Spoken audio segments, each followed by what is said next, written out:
My name is Dara Caputo. I'm a board member for the Alliance for Safe Kids, a mental health first aid instructor for both the youth and the adult programs, a licensed clinical social worker, and a community member and parent and wife and family member.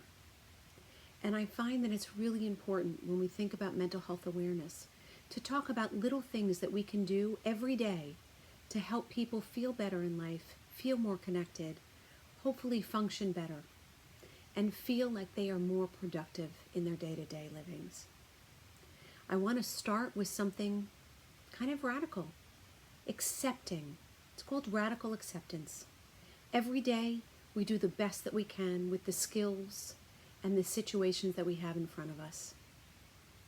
We try and do our best, but sometimes we're affected by things around us like stress, anxiety, financial instability, physical illness, chronic pain, all sorts of things that affect our ability to function every day.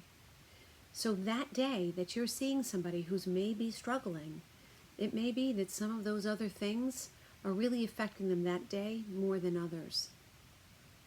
And mental health challenges and disorders, they really affect a person's ability to think, their emotional state, and how they behave.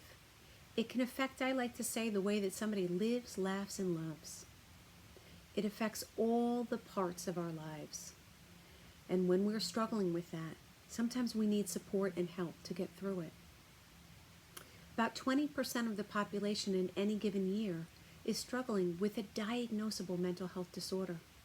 And half of those mental health disorders start before the age of 14. And by the age of 24, 75% of those mental health challenges that people are struggling with have already begun to show symptoms.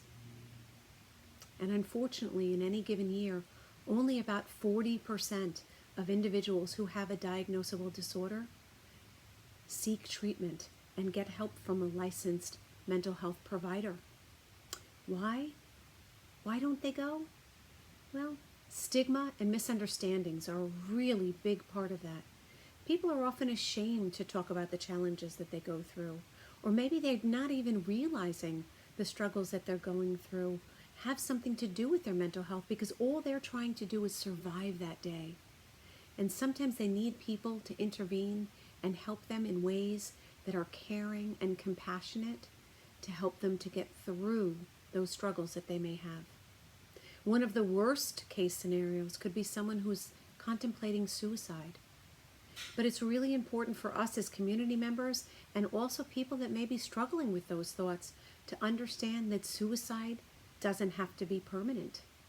As a matter of fact, at the Golden Gate Bridge in California, one of the most popular bridges for people to jump off and complete a suicide, they did a study of 515 individuals that got help and did not complete that suicide on that bridge.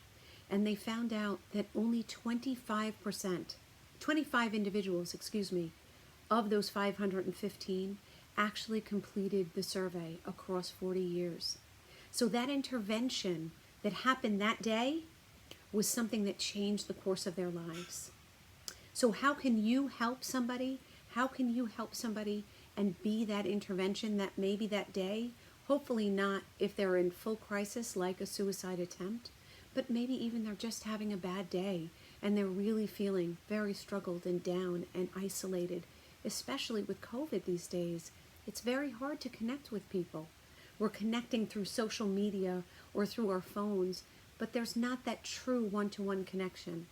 So how can you help?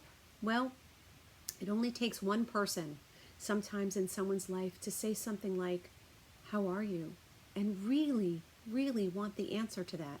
Not, "Hey, how are you?" while you're walking down the hallway, but "How are you doing today?" And really wait and listen for that answer. And when you listen, please listen non-judgmentally. Understand that this is about them. It's not about you. It's about how they're feeling, not how you felt when you went through something similar to that. That's the difference between empathy and sympathy. Empathy is showing somebody that you understand how they are feeling, how they view the world, as opposed to telling them how you feel. I feel bad for you going through that, as opposed to something that might be more helpful, like, wow, that sounds like you're really struggling right now. That sounds like you're scared.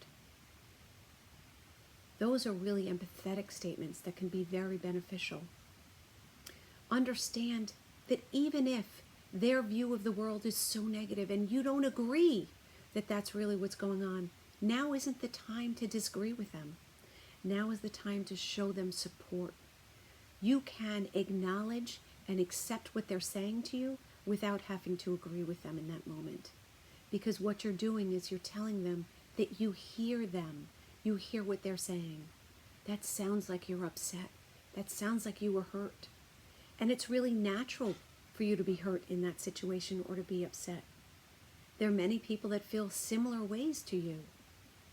And I also want you to, while you're listening non-judgmentally, while you're telling them that it's okay and giving them reassurance, I want you to encourage them to connect with others that may be able to help them in ways that you may not be. Listening to this 5-10 minute talk that I'm giving today doesn't make you a therapist, and that's okay. But you might be able to help somebody to connect to a therapist. And that is a priceless moment. If you can help somebody to feel that there's hope and that they can get help and they may feel better if they try something different than what they've been trying till now, because up until now it hasn't worked, so maybe they can try something else.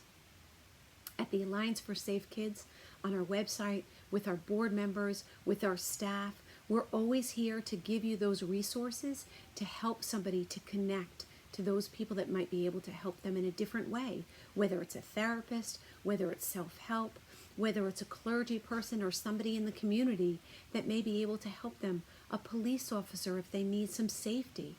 We're here to help to connect you and anybody that needs it to the resources that we have in our community, or our national helplines and hotlines and organizations that can help. So please, when we think about mental health awareness, think about what can you do today to help somebody to feel more connected and feel safer in their environment, and hopeful that how they're feeling today may not be how they're going to feel tomorrow, and help to connect them to the resources that might be able to give them lifelong changes that will help them to never feel that way again. Thank you so much for listening. I hope this is something that was meaningful for you. Feel free to reach out to me at the Alliance for Safe Kids or any of our staff or board members if you ever have any questions or if we can help you in any way. Thank you so much, and have a kind, compassionate experience and a wonderful day. Thanks. Bye.